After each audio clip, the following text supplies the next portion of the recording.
Nduja is a typical Italian deli meat from the Calabria region, where it is traditionally made by grinding the lean and fatty parts of the pig.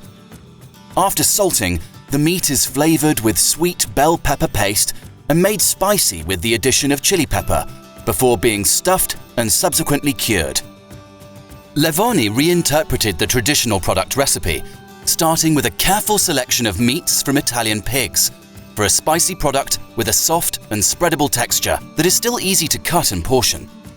It is orange or red in color, with aromas reminiscent of sweet paprika, spices and seasoned meat.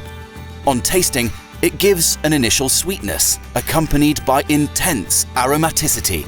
After that comes the spiciness, which is very present but never overbearing, and which is the real star of this deli meat.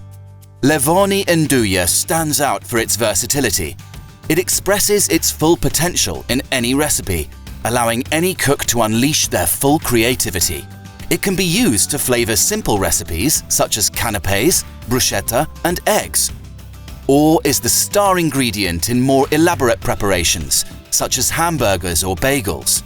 It can be blended with other ingredients such as butter to create a soft, tangy cream that can be used on a flame-grilled steak or to enrich the flavor of grilled vegetables. It is ideal for dissolving in pasta sauces or bolognese, or to enhance a vegetable veloute or risotto. It can be used as a tasty topping for pizza, pinza, and focaccia. Using it cold will enhance its aromatics, while cooking it will release its spiciness.